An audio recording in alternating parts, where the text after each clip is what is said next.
All right, very good afternoon, and amazing viewers out there. You're tuned into Kaftan TV Abuja, and this is your program, The Polity, where we discuss issues as regarding the polity of Nigeria and other related matters. My name is K-MEKS Otuya, and I want to welcome us to this very special edition. We're looking at a very sensitive and amazing topic today, and I'm not doing this alone. I have amazing guests, two of them actually, that will be doing justice to this topic. Once again, I want to welcome you. You can engage on this topic across our social media platforms, and also during the course of the program, we'll open the lines for you to call in and contribute your quota as regarding to what we'll be discussing today. We'll take a break now, and after we return, we will welcome in our guest right away. Stay tuned.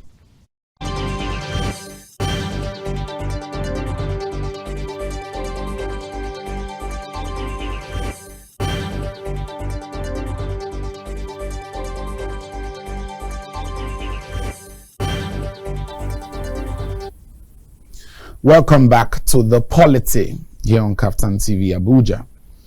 Okay, our first guest is a public affairs analyst. Is actually an in-house person. Is a respected Nigerian, Mr. Chukwunalu Eke. Mr. Chukwunalu, you're welcome. Yes, good afternoon. Thanks for inviting me to the show. You're welcome. Our next guest is also in-house public affairs analyst, the very distinguished Mr. Adeolu Adeyemo. Yeah, good afternoon, viewers. Thank you for having me. You're welcome. So, straight into the topic of today.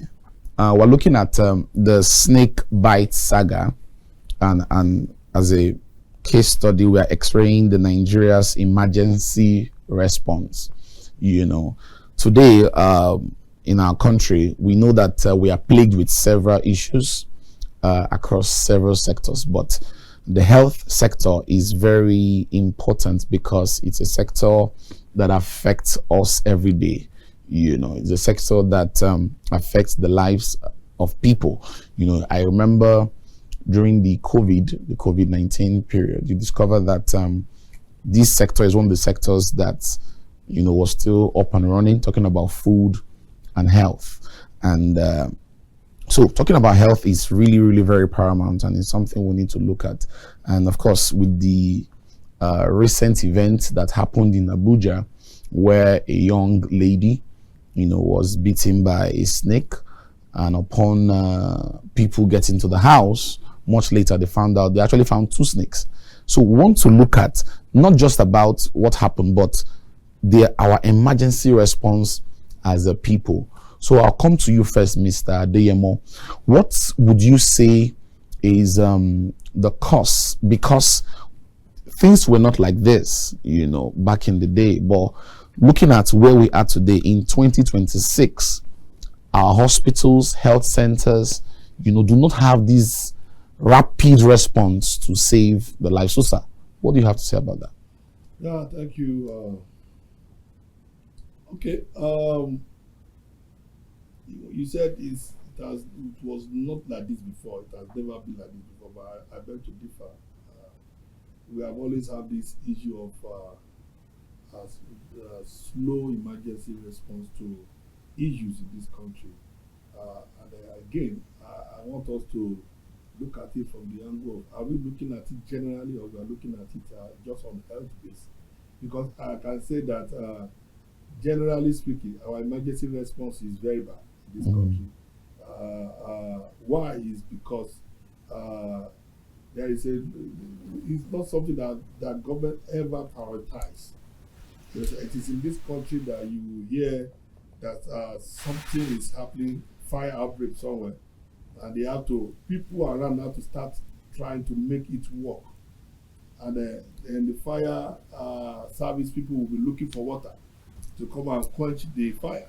It is only in this country that you hear that there's an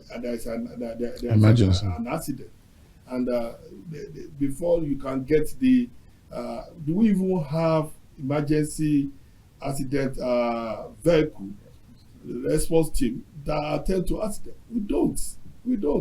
So it was never there. It is here in Nigeria that you hear somebody was rushed to hospital, and hospital is asking them to go and bring letter from police before they can attend to a patient. It is only in this country that we hear a woman is in labor and she is having a problem issue with the delivery, and the hospital is saying until we see somebody to come out. I don't think we prioritize life in this country. Thank you. I'm not sure, because I've looked back while you were introducing the topic. I'm like, where have we gotten it right? Because this same thing has been on ever before now.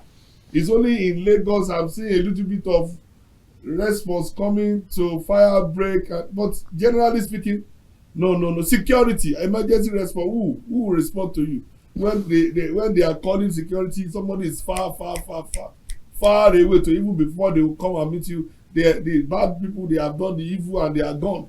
When would is a problem that number one that needs government to pay attention to. Okay.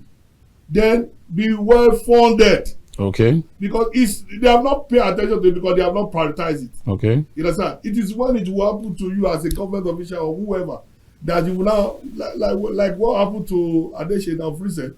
It became everybody's concern because she is highly placed. But should that be the case, emergency response should be for everybody.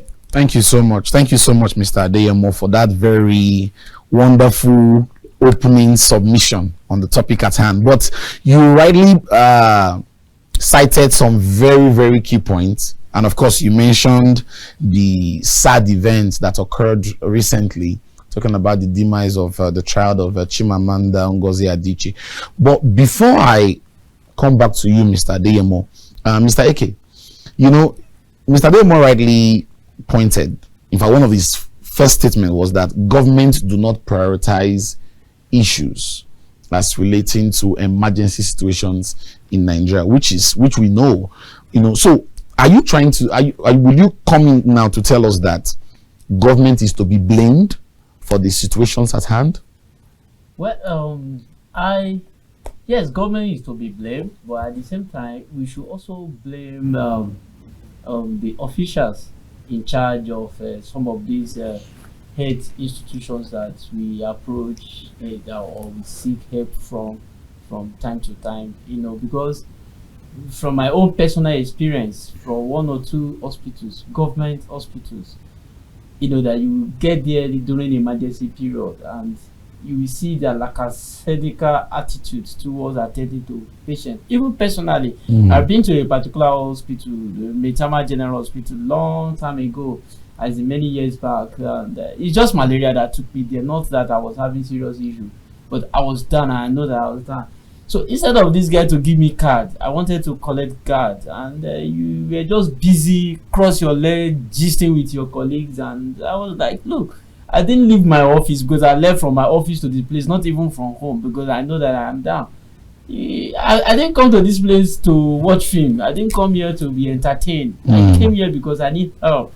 And no, at the end of the day, that issue became rowdy at a point in time because he said he's not going to sell card for me. That if actually I'm sick, I don't have the energy to talk to him in that manner and all those things. So you will see their attitude to response to people, you know, to people that approach them, and it might interest you to know that many people that are dead today supposed not to die if they actually get the needed response at them. If you take somebody to emergency ward, to, you know, especially, you know, in the afternoon is even better, you know, during daytime is even better, the way some of them will be pretending to be working. If you take anybody to especially government hospitals during night, let's say from 10, 11, 12, 1 in the night, you're on your own, because a nurse once slammed door on me when I knocked. You can imagine, we say general hospital then, a long time, about 14 years ago, I took someone to the hospital. That should be around 2 a.m. in the night. and I knocked. You can imagine hospital locking door. You say general hospital locking door. I'm not saying that that is what is obtainable now, because ever since that experience, I'm not pulling any hospital down, but I'm telling them what actually what you experienced, what I experienced firsthand. Yes. So see, ever since then, I said never will I approach any government hospital for any medical help and all of these things. So, and I say, okay, please, this is the condition of the person, this A, B, Z, and the nurse just said there is no bed, and wow, the door locked. I was like, yay. And thank God that I was mobile. I have to take the person to another about 3 hospitals before I could eventually, a one private hospital was able to take us and eventually calm the situation down that very. And so you can imagine if someone is not mobile, and you have to charter a vehicle and you are taking somebody that is down. It's complete. It's pathetic. Actually, pathetic. It's very disturbing. Mr. Adeyemo, from our conversations going on now, we can point out 2 areas of concern. One on the part of the government, the other part will be on the part of the health workers. So it's government's responsibility, like Mr. Adeyemo said, to provide the funding, to provide to prioritize the lives of our citizens by providing the right structure, infrastructure, in this case. But looking at the part of the health workers, I understand that in their medical school, in their medical trainings, they are made to understand that it's human life first. But we see a case where, like the case you pointed out, where somebody will be brought on emergency to the hospital or any of the health centers, and they'll be asking for maybe police reports, asking for card, and the time is going, the person probably is bleeding. So, sir, would you say in this context now that the health workers also have a major role to play? Mr. Adeyemo. I'm a responsible leader, and I'm going to go this way. I'm going back to government. Health worker didn't just come into the office to become health worker. Somebody brought them in. True. They were recruited. In your structure to recruitment, what are your policies? What are your ethics? What are your what to do and what not to do? And I will go back to government again, because if I know in the policy of government that life is important, no health worker underline should underestimate or should look down on anybody brought in for help or for care. If I have that, and me as a networker, I know that is the policy, I will go against it.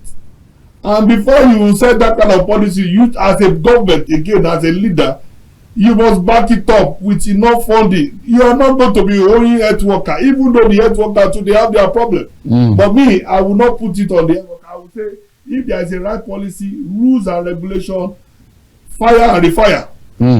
Sir, there are a lot of people waiting with me out there looking for a job.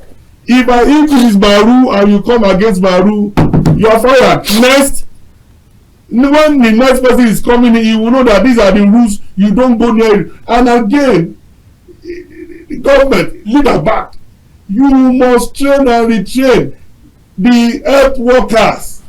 So you that is not even paying salary, you are the one that you want to be doing training. What I'm trying to say is this: even the government itself in charge of this health worker are not organized. Because it is when you are organized as a leader that the people under you will be organized. You get what I'm saying? Yes. It is when you are organized that they will follow the steps. And in the situation where there is emergency, they know the rules. Treat first, save life before you request for anything. True. Whether it's the person is armed robber or anything or anybody, treat them. Then get report. Somebody will say, what if police will come out? Police is aware of the government policy. There was a time in this country where the DPR will not allow you to tamper with your meters. They were going around to make sure that they enforce the policy of the government that you filling station don't ever tamper with that meter. And any filling station caught, it was shut down. That is the kind of thing.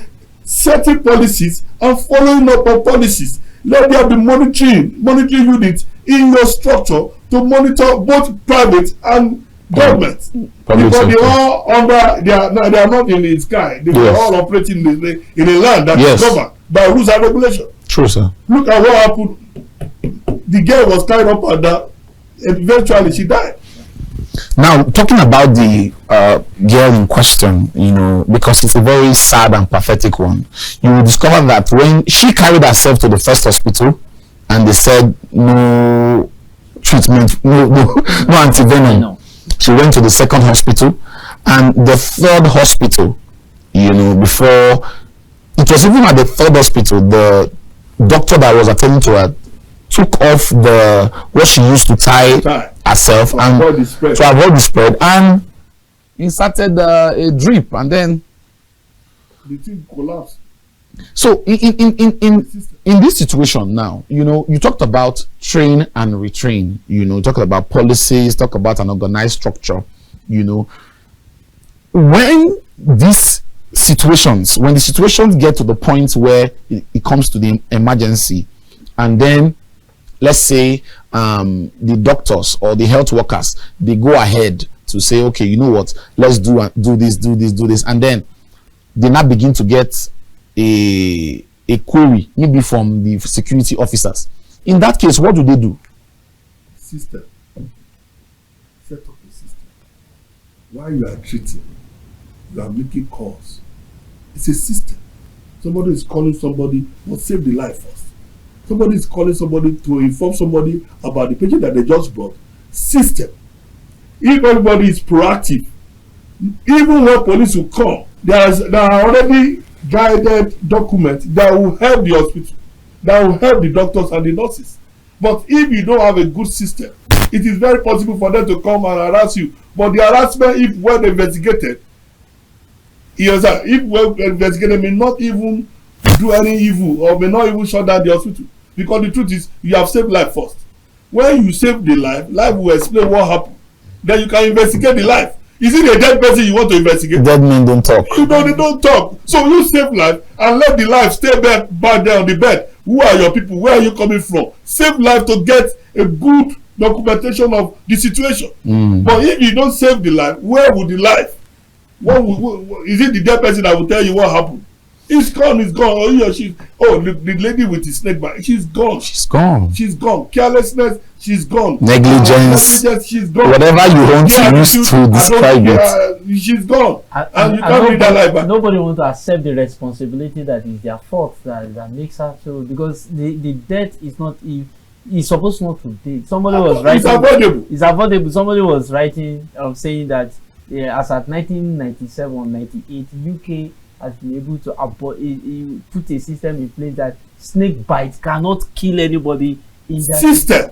System. What happened to all our primary health centers? System. This snake something supposed to be treated in primary health.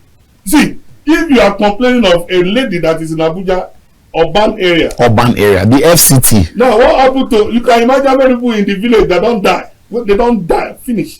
Because they no, who are they going to run to? You know, talking about the rural areas, you know, I saw one of the comments, you know, when the thing happened to the girl, it was said that if this had happened in the village, she was most likely to survive, because there in the village you have leaves, you have native stuff here and there, although that cannot. I like when people try to practicalize rural and herbs.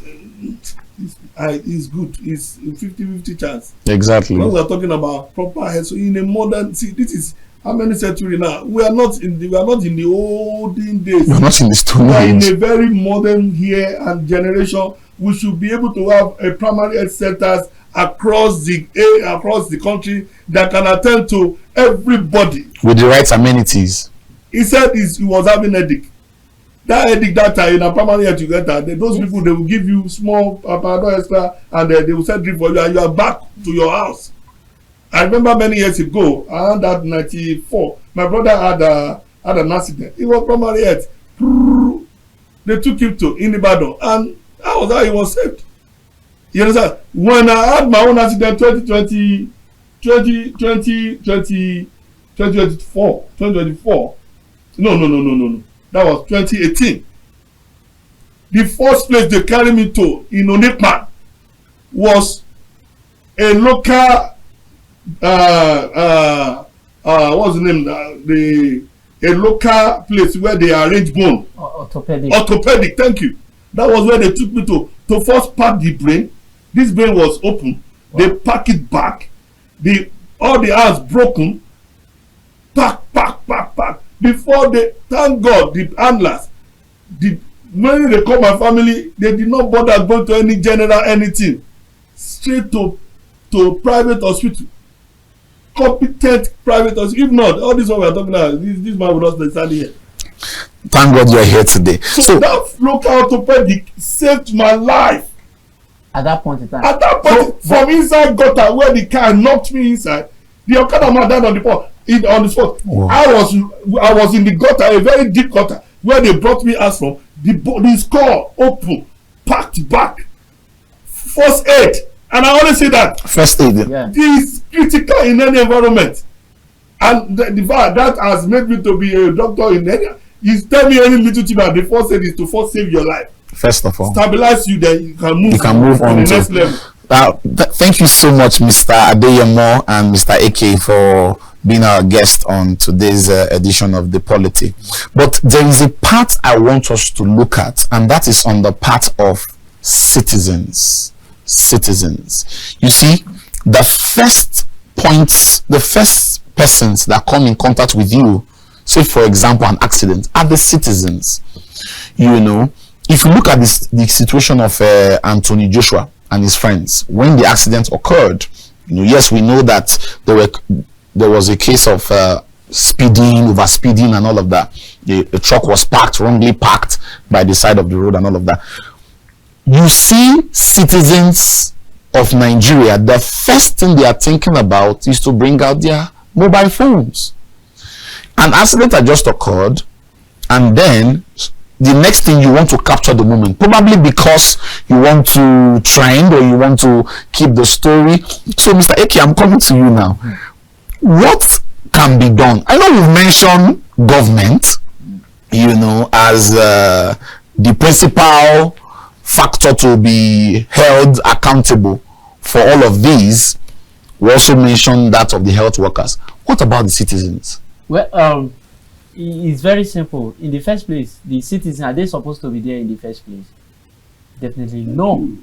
They are not supposed to be there in the first place. System. Yes, if the system is actually working. Because for every, like, my own thinking, for less than 10 kilometers, there should be an ambulance.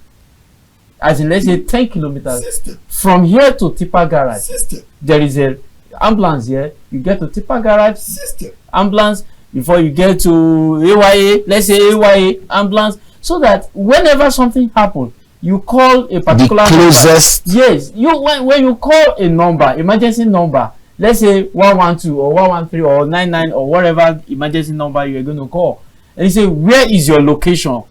As you are talking, somebody is checking from their GPS where the call is coming from. On the spot, they move. They will call the next somebody as you are talking, because they will call the emergency center. Ambulance, go to the spot, and you pick the person, and they know the hospital that is also closest to that place. When you see some of these things abroad, where you see what you will see a tape line, crime or dumpers, police. They will mark it. They are there, but where are these people? During Obasanjo's time, we have what they call NEMA, National Emergency something agency, where you go to few centers, you will see. And at a point in time, I think road safety, whenever there is an accident, road safety comes. Well, of recent, yes, we are not seeing that. They are all gone. You know. So in the first place, I'm not going to blame the citizens, but rather the system that make the citizen to get closer. Because if there is something, even by touching, by moving anything, you are tampering with whatever evidence or whatever thing. What if is in the case of crime, you know, that happens there, you know. So you are tampering with so many things by citizens coming closer. Look at chaotic pictures we saw during Anthony Joshua's Terrible. accident. When I saw the picture in the newsroom, I was like, what is this? See, look at the crowd. Where somebody, I am pretty sure that hadn't been there was like emergency situation whereby the ambulance is there with oxygen, and those people that died, probably they might have not. But that was really a bad, gory picture. Yes. So because the head blasted. That was not even head. It was only the second person with the head. The first person blasted. No, but in some cases, they are still with all that. Yes, medically. We could see one thing or the other. Because I remember somebody who happens to be a member of my church, one particular time had something like the accident like that, and when they took him to the hospital, yes, you can see him physically, he's no more moving, but medically they say he's still alive. I was unconscious 5 days. So when that happened to you? I was unconscious 5 days. Medically, the person is still alive. Gone. Not yet, but they said he's still alive. He's still breathing. And why? Because of that first aid. But had it been he bleeded, no attention. Nobody. That would have been the end. In less than 3 hours, the person is gone. It's because you can imagine blood moving out of your system. The person will go. So the citizens supposed not to be around that place, because in the first place, majority of those people there don't even have idea medically. In fact, if you remember in the case of Anthony Joshua, somebody that just was rescued from a very tragic accident, he was made to sit down. They don't know because they don't have. He was made to sit down. My own case. Now see, in this context, this is my own case. I'm God. My grace. So it's not God that he just didn't want me to die. The instances. God knew that these days, all the money in my pocket. Wow. They still rescue me. So maybe the people that I took before are not the same people. The angel just came, all of them. All they could be in the universe. Because how that thing happens till tomorrow. Because all the phone later when I came back after like when you regain consciousness. Okay, I had 33,000 in my hand, my phone. Okay. Yeah, what happened? My own situation. Now God, if I was my daughter that made me come back, because I just remember how she used to do. After 5 days, I just remember that Saga. That giggle. And that giggle was what brought me back. Wow. I know her. Yeah. Said, wow. Yes, that's your daughter. Wow. I said, yes. And everybody started celebrating. Wow. That was how I came back. Wow. That was a miracle. A miracle. So he said it right. I said I'm going to point all the finger back to government. Back to the government. System. It's a systemic failure, Mr. Adeyemo and even Mr. Eke, on the same path of saying that the government, they have a role to play.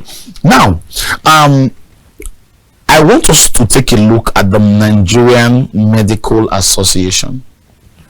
I know that in the government we have the Minister of Health, and then we have other public officers that are handling different health related parastatals.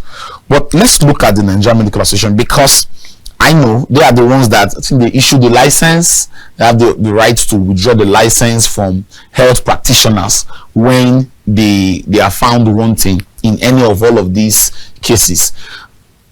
Like you said, Mr. Eke, there are so many people who have died that shouldn't have died. And most of the time we see that the health workers, they get away, or we don't even hear of what happens to them. Maybe doctors, nurses, or the first persons that you encounter when you get to the hospital, we don't even hear what happens to them eventually. So what role are these associations, maybe Nigerian Medical Associations, other bodies, non-governmental bodies, what role do you think they can play in ensuring that this issue of health is taken seriously, and even to push the narrative towards the government, for them to realize that this is what is happening and these are the things they should do? So, sir, Mr. Adeyemo. Okay, so let me take it this way. If you go outside the country, in some Europe, America, you see when individual billionaires, money bags, believe in government, they will always bring up their CSR. Because why? Why I'm going this way now is government, if it's not transparent, I expect him. If government does not have money, I expect him. If the government is choked, I expect him to come up with system that will bring in PPP in the health area. Why? When you have a public-private partnership, you have some private institution with a very big CSR funding. By CSR, you mean their corporate social responsibilities? Yes, to establish, because I remember during Obasanjo, some of them came out when they saw what NEMA was doing. They started establishing different. Donated. Even during COVID. Yeah, during COVID, people came out with their ambulance, brought ambulance, gave to government. That okay, you guys. That is what a responsible government should do. Even when you are choked or you don't have the fund or you cannot see. The truth is still that they are yet to prioritize it.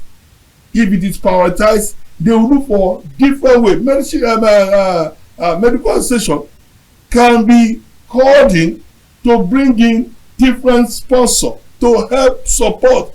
You see that health official that is not responding, that bad phone on door on him, his brain drain. He's tired. He or she is tired because some of them will do 4-day shift, non-stop, no rest. Okay, so you want him to carry him inside and choke him where he's not supposed to choke him. It's better. It's better to go. It's better to slam the door on him. So Mr. Eke, please forgive that health from his line of thought. Please forgive that health person that slammed the door on you. Okay, when my first child was about to be delivered, a woman just delivered. They've all moved away from her, and she was losing blood. Nobody was there to even clean her up. Wow. Do a lot of things. Wow. Public general hospital. See the way I raked. Wow. I did not rake. I used and carry the doctor. Carry him like this. I used and carry his trouser up. Brought him in. Oga, you want this woman to die? That was when they said, oh, who was the matron that is in charge? The matron said she's having a headache.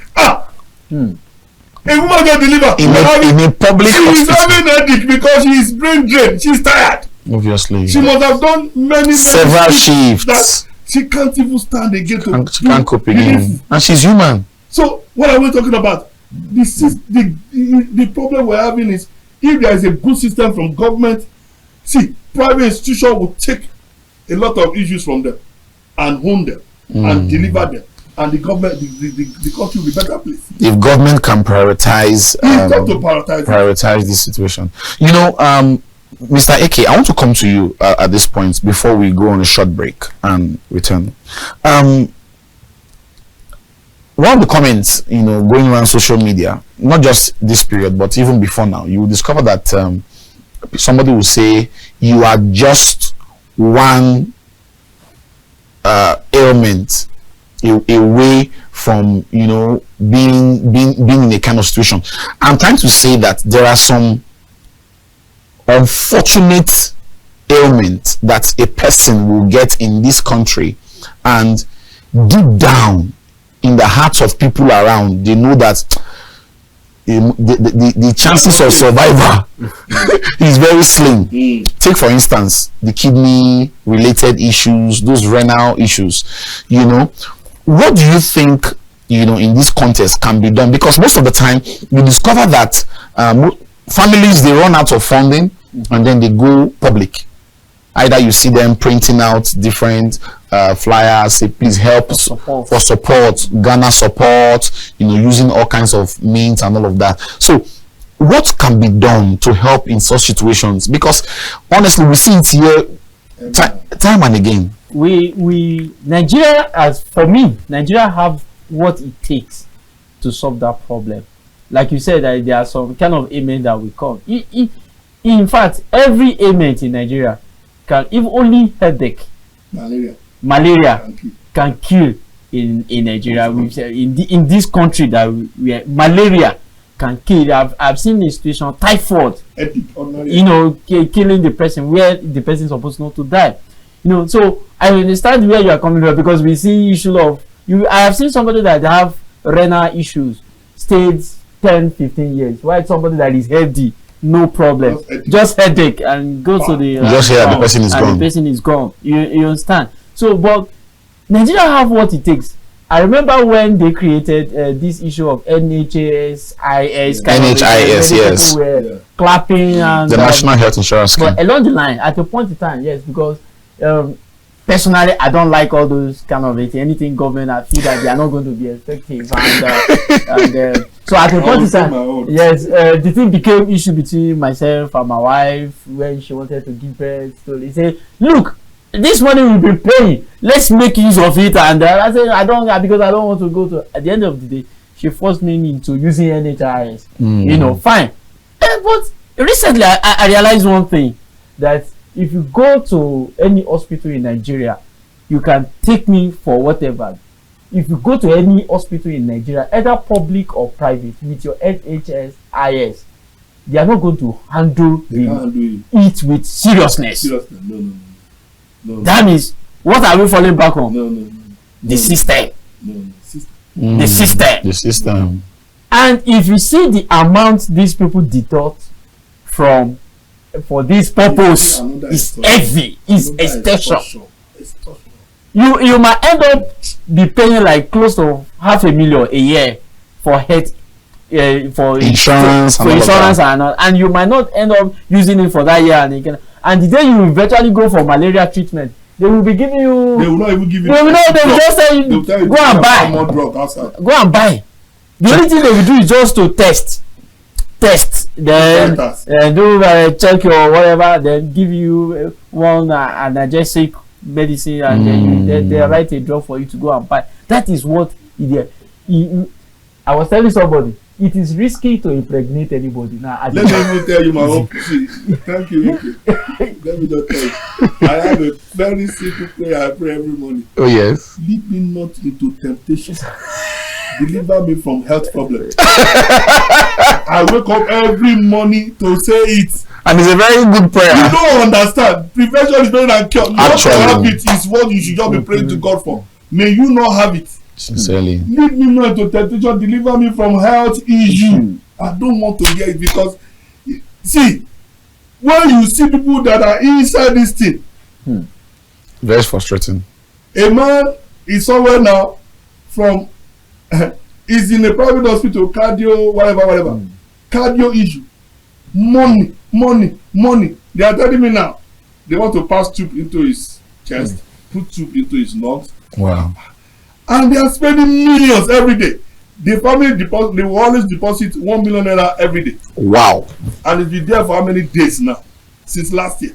It's been there since millions every day. So what happened to, that's why I said that prayer is better for you. Lead me not, come again with that prayer. Lead me not into temptation and deliver me from every health issues.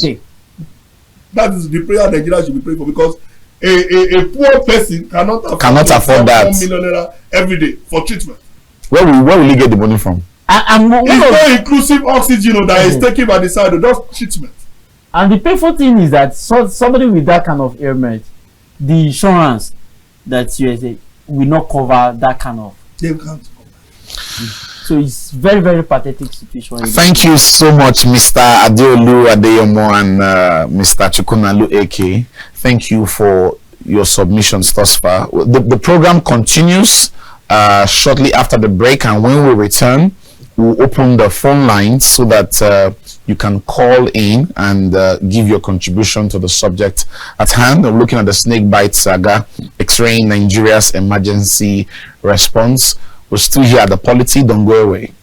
Welcome back, viewers. You're still here. We're still here having the Polity here on Kaftan TV, where we imagine a beautiful world right there. So, talking about imagining a beautiful world, we are looking at the snake bite saga.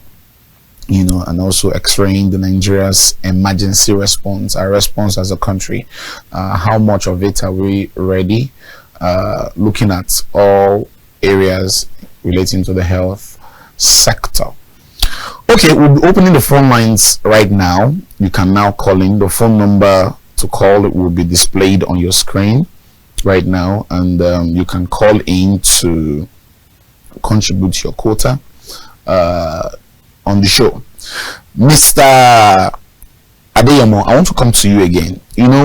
We before we went on the break, we hammered on systemic failure on the part of government, but we know that on the budget has passed, through the National Assembly. We see large sums, that have been budgeted for health related issues, in Nigeria. Emergency days, response days, drugs here, medical aids here. But that is almost like the end. The health workers will tell you that we don't receive a dime from the top. And of course, if the health workers are not receiving anything, how would they be able to handle the situations when they arrive? So what do we do? Who is to be blamed? Is it the government, who has already passed the bill through the National Assembly, or where is the channel? Where are these monies going to? Okay, you see, when it comes to budget, I know that this year, with the federal government of Nigeria prioritized the health sector. I think the budget is 2.1 trillion naira. That's a lot. A lot. Now, I've seen that in Nigeria, that is not the case. It is not to say this is the money. I bring it back that our budget this year is a deficit budget. Deficit. We don't even have money for it. So it's a proposal. It's okay. Let's know that this is what we want to spend, but the money is not available. It's not available. Last year, I was calling few of the ministry. Alpha, what is going on? People are not saying anything. No project from you people. Say there is no release of funds. Now, if you budget 2.15 trillion naira for health, Ministry of Health, what is the guarantee that you are going to release it? Because as it is now, they don't even have money to fund it. And when it is funded, what is the government's involvement in the funding? Because you see, I'm back to trust level. The country does not even trust the government, because government is here to prove that they can be trusted. How do you prove it? How many centers? How many health centers? We're only hearing they want to do. How many have you done? Okay, this is your third year. What is your scorecard? Can you just tell us, when you come on air as the president of the country, wonderful guy, is smart, intelligent, what have you done in all these places? The last year budget, what did you do with it? This year budget, what have we done? What was the impact? What was the impact? What is the scorecard for it? So I don't go with the budget. I don't go with what government is intention. I'm just going to be calling on. I'm talking about trust. Let me be calling on more private institution, money bags in this country, to help establish small cluster health centers across the country. In your state, create one. Use your CSR to put the right people there. Use your CSR to power it, and let it be well managed. That way, we will have a lot of many issues resolved. But if we wait for government, as somebody saying, the bureaucracy in government policy about releasing of funds is not, you don't want to go near it. because you know this is the right thing to do, but by the time they start their bureaucracy and begin to manipulate the issues, the thing is dead on arrival. So I'm still going to call on individuals and private institutions to continue to establish more hospital, affordable hospital. Affordable. You know, see, it will help the country, because you see all those people that you see on TV begging Nigeria to come and support them, or social media. On social media, is because they are helpless. They are helpless. Who is going to come? Nigerians are trying, but I want Nigeria to do more. Now that our government has failed us, I'm going to say that, and I'm going to repeat that again. They have failed. So you individual that is God has blessed, you church that God has blessed, you church, come on. In your different parishes and your states, establish a center. Don't leave everything for government. If we are really interested in the lives of our fellow human being, that is the way to go. Because if we wait for these people, nothing will happen. If we wait for them, nothing will happen. Nothing will happen. Yes. I want to take a cue from when Mr. Adeyemo, concluded his submissions shortly. Government, you will see, if we go out there now, if we see a convoy of, say, a public service order, you can count 20, 30, 40 vehicles running. Sometimes I wonder, who are you hiding from? Who wants to kill you? What is the issue? Where are you going to? One individual. And all of these vehicles, that's an example. All of these vehicles, fuel is there, manpower is there, maintenance and all of these. So you discover that government will spend money on irrelevant issues and leave a critical matter such as the health sector. So Mr. Eke, looking at this situation in our country, what do you think we can do as citizens? I know that certainly, it boils down to leadership failure. We are clamoring for better government policies and, of course, to vote better leaders. But right now, what can the citizens do, or what can we do as a people to ensure that we direct government attention to where matters? Yeah, for us as a country, it's a little bit difficult. As a country, it's a little bit difficult to be able to hold any government responsible for anything. Firstly, because of the nature of the way Nigeria is made of, we are like plural polity, different ethnic group with different languages, and before this government came on board, the southwestern region of the country has always been, all through my life, like always been the opposition of this central government, and they be criticizing anything government, anything federal government, and all that.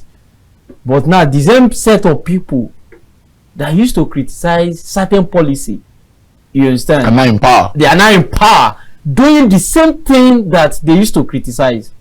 Now, this is where I'm going. You still have supporters that support them, and it's funny. Now, if because of where I am from, if I criticize this government, they will say I am angry because I am not from them. You understand? So that's why I said it's a little bit difficult. We are not politically mature to be able to hold any government or any. I remember we don't have town hall meetings. We don't have nothing. Even within my own political region where I am from, within my own ethnic group where I am from, we still have division. So we can't even hold our ethnic leaders accountable for the money that is coming to my area. Not to talk of, because when you want to, you say he's angry because he's not from this particular section of the ethnic group, or he's angry because of. So politically, the political socialization in Nigeria is poor. The political awareness is, I can say for now, many people are getting aware of so it cannot make us to have that unism to vote. Take a cue from the Bible. When some people gathered and they said they want to build a tower, that is Tower of Babel, to get to heaven, and Bible says God saw that if he allowed these people will be dangerous, and he scattered their language. This is what the political elites are doing in this country to scatter, so that, because they know that if Hausa, Yoruba, Igbo, Kanuri, Idoma, Tiv, Igala, everybody come together and I say, no, this is the person that we want to vote for, because this person have us in mind.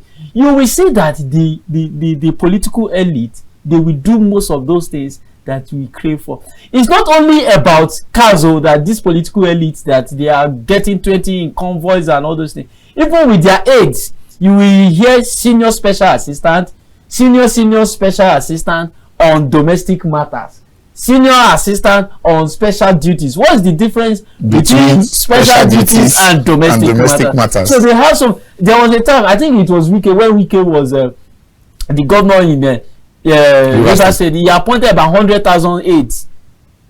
To what end? To what end? Is that what we need? Yes, I know. Yes, he performed to certain bodies, and just to distribute money. So, but that is not what we need. So you can imagine the amount of money. Do you know that about 2 to 5 million naira can create just a small cottage primary health care in a rural area, where they will put a matron? They will just put a matron. We are not then. A doctor will be coming visiting them maybe 2 to 3 times in a week. Do you understand? But the matron will be able to handle certain primary immediate needs. Just build 1 bedroom where the doctor can stay in an immediate ward, and where you can do, where you put your drugs and all those things. Then the matron will handle it. Then whatever, twice in a week or 3 times in a week, a doctor, probably, let's give an example from Amak here. Abuja is developed. Let's say from Asaba, can move around that political zone or the senatorial zone or whatever they are going to mark, and move around. You will see that he will be able to touch the world. And it will interest you to know that these political elites, they have people in various wards across Nigeria. Yeah, how many wards are we having? So we can actually build this small primary health center across Oregon. But they are not thinking about that. They are just thinking about their immediate needs, how they will oppress, how they are going to take over, how they are going to capture. Look at what is happening now. 29 governors in one political party. Strange. So just imagine what is going to happen in 2027. What do you now expect the citizens to do in 2027? Our viewers out there are still here on the polity. The subject is looking at the snake bite saga, X-raying Nigeria's emergency response. The phone lines are still open. Please do well to call in. The number is displayed on your screen. Do well to call in and join the conversation as we make progress. Mr. Adeyemo, you talked about bureaucracy earlier on. The bureaucracy on the part of when the budget is there. Let's say the money is there, the bureaucracy for even the flow of the funds for it to get to the right and the appropriate quarters, and this affects most of the things we see. So are you trying to say that some of this bureaucracy should be collapsed totally, so as to ensure, because health, that they say, is wealth, and everything is about timing. Thankfully for your testimony, the miracle you talked about, it was just about the right time. Everything happened at the right time. If there was a delay, only God knows what would have happened. So should some of these bureaucracies be collapsed, because the Nigerian health sector today needs an emergency response, as we know, just to save lives of citizens? Okay, so the head of that bureaucracy is the president. He's the one that will say, I will give forward march. And he don't give forward march with an open, with no funding, without any backing. The president will say, forward march, I want to see in the next 1 year. See, it's sad, because even if he come out today to say, I want to see primary health care in Nigeria, 300,000 or 1,000 primary health care over the country, the truth is, this is a political year. Sorry to cut you. You remember that in the last dispensation, our president then was always going to the UK to have his own health check. How many times And our current president are you going to France? So you see, the truth is this: do the life of the people matters to you? See, a mentor often said this to me. He said, never put any leader in a position of leadership without an emotion. A leader that is not emotionally stable, Emotionally intelligent, yeah. don't put it. Because when somebody does not care, we're talking about emotion in the area of care now. Yes. If the life of this person does not matter to me, I don't care whatever he's going through. But when you put a father, someone that cares, that goes to hospital to check on people, how are you people doing? Okay, today I want to go around the hospital. In this Abuja, I want to take a week out. And it's not even election season or campaign season. To go and see, so that he can come up with a way to develop the clinic, the hospitals. But he's not going there. He's not interested. They are battling with their own life. What do you expect him to do? There is a minister there. The minister go and do this. Will the minister do it? The minister cannot do it without money, without funding. He needs funding. And the funding must be with a clear-cut direction of what you should do with the money. Yes. Because it is possible to say, go and fund primary health care in the country, and somebody has come to say, okay, instead of, you let me talk. Instead of 20,000, just do 500.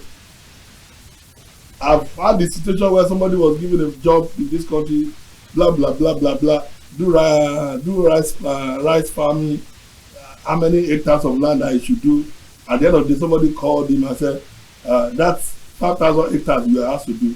Just do 100 hectares. Sir, now listen. You know that there are some of these things are because of kickbacks.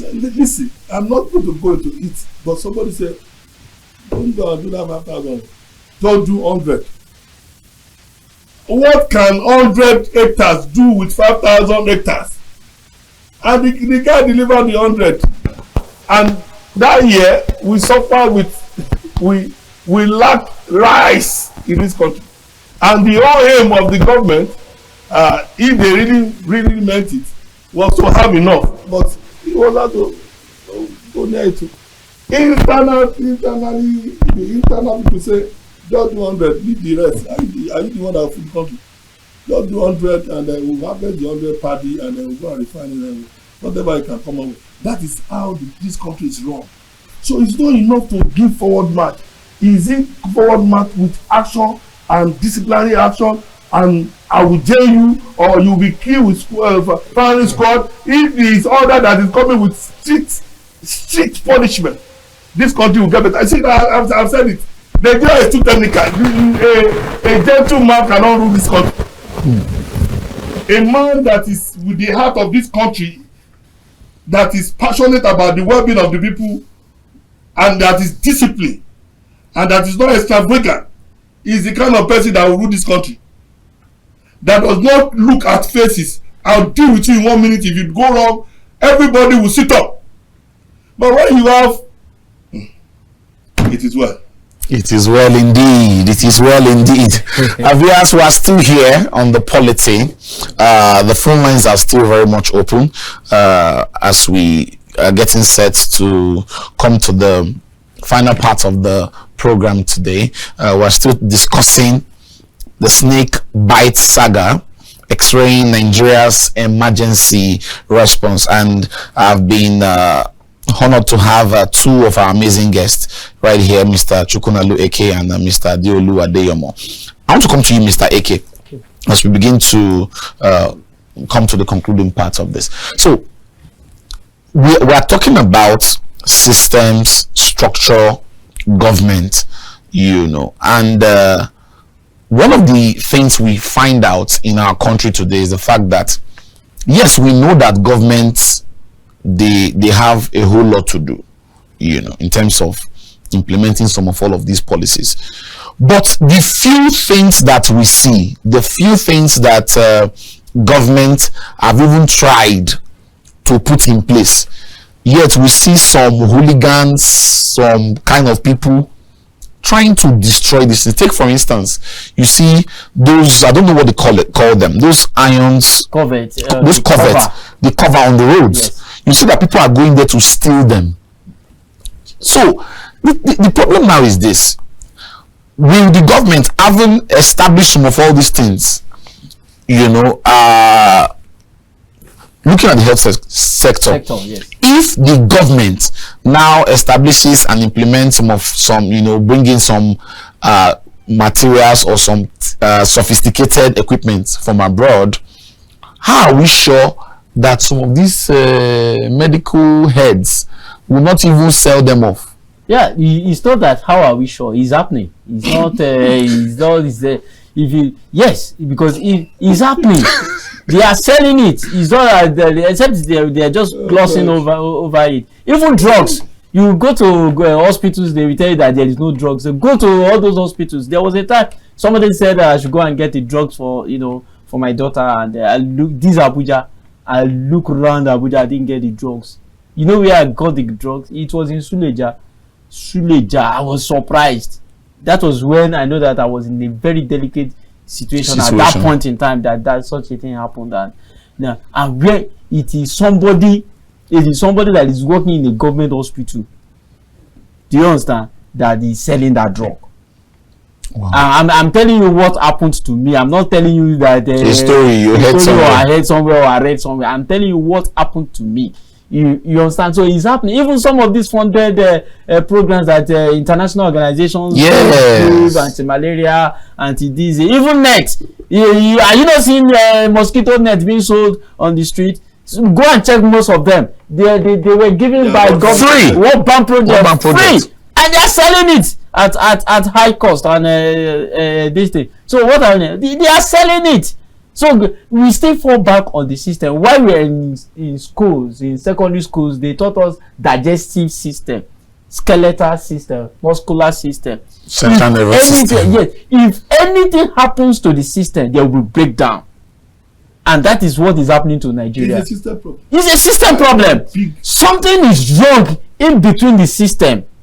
Digestive system, when you from the mouth, esophagus, if this your blocked here and you couldn't digest, the enzymes couldn't come in, you are not going to defecate and you will be uncomfortable.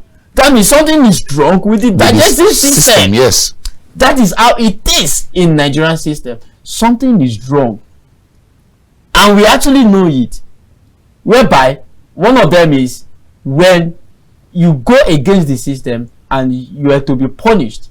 So many things, so many factors will come in. Hey, he's a good man. Don't let us handle him. He has been doing well. Don't let us, or he's from my place. Join their party. You will be fine. Yes. Former chairman of that party. 29 governors now. Yes. Well, see, something is wrong. There is something they are telling them. Obviously. That is making everybody run for your life. But if you cannot meet them, join them. Join them. That is what is happening. Something, he said it right. The system is corrupt. 100%. And as it is like this, what can only save us now is, just hold your life in your own hand. Lead us not into temptation and deliver us from health issues. Prevention is better than cure. Mind what you eat. Speed. Yes. Don't go out midnight hour. Don't smoke. Don't drink and drive. Don't drink and drive. See all those cautions.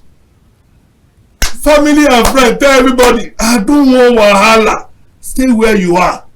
If I send you to a place, go there and come back on time. Because you do not have a system that works, that will help you. Especially if you are not, in Yoruba, I say, the pikin will not get cutlass. Who they ask who kill his father. You no get cutlass. No, they go ask who kill your father. Because if you go ask, they will kill you too. You no get cutlass. Person will not get mama no dey sustain injury for back. Hold your peace. Stay alive. Learn to live to fight another day. Until you have been able to stabilize. Even when you stabilize as human being, you have money in your hand. Still be careful. I was reading today, and Davido said he stopped going to club. I said, whoa. He said, yeah, stay back at home with my parents, with my children, and my wife. Somebody must have said something to him that will make him make that decision. Whether he's still not going 1/100, it's still a good attempt to say, I don't want to. Even if he's still going, he has said it. It will begin to help him. He doesn't want to be involved again. I saw that part of some of these issues are that 70 to 90% of the alcoholic drinks in Nigeria today are fake. That was not today. Go Kano, go back, go Lagos, go Suleja. You see where they are making alcohol here. Bottles with cockets and in Lagos now, there are places where you don't buy. It's not only alcohol, even the soft drinks. Even your soft drinks, your Fanta and Coke. There are a lot of them are fake. They are coloring water. So it's sad. To conclude, sir, on this issue of what would be your advice, across board? Because yes, we have been able to point out some of these issues that we are facing as a country. Yes, but what can we do to save ourselves? What can we do to make the government responsible? Okay. What we can do to make government responsible? Let's not be quiet about it. Call them out. See, the problem with this country is everybody's afraid. Because everybody is selfish. Or some people are just selfish. Okay? Because I'm looking for favor from you, I don't want to talk against you. And as a result, the things that you're supposed to know and change, you will not know. It could also be that everybody is waiting until it happens to you first. Look at Tunde Bakari and Co. that were against Jonathan. Where are they all now? Save Nigeria. Where are they all? All the people that are speaking against the bad government of Jonathan that time, why is everybody quiet? They know the problem. They know the problem that Sanusi is talking. Well, he will shake his table, he will be quiet again. He wants to talk, but he knows that once he comes out to say anything, they will shake his table, they will threaten him. The other emir will begin to do wahala. It's government that is doing all these things, but we must not stop talking. Nigeria must continue to talk against bad governance. If you don't see, we don't even have a opposition party again. 29 governors that's supposed to be for the opposition, they have now joined. Everybody is with APC. Who is not going to talk against APC now? And that is a very dangerous move for our democracy. Now you are going to be turning towards somebody that will become the owner of Nigeria. Emperor. And if you are not careful, there's not all of you can do. Go and see what is going on in Cameroon. Go and see what is going on in what's the name of that? Uganda. Abi, the last election they did. Yes, Uganda. And he's still on. The opposition man is still on the run. You can't talk against them because if the man want to, it's too sweet. See, power is too sweet. And I know that this person that is here now, if we don't talk, I'm a Yoruba man, and I always tell him, I say, Mr. President, I celebrate you, but the truth is this: it is not good. It is not good.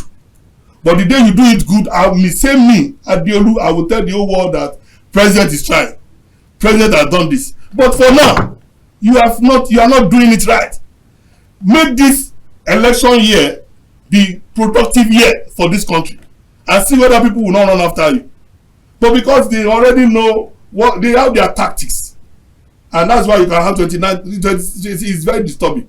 Anytime I hear that it's 29 governors now, I'm like, okay, let's see if 29 governors.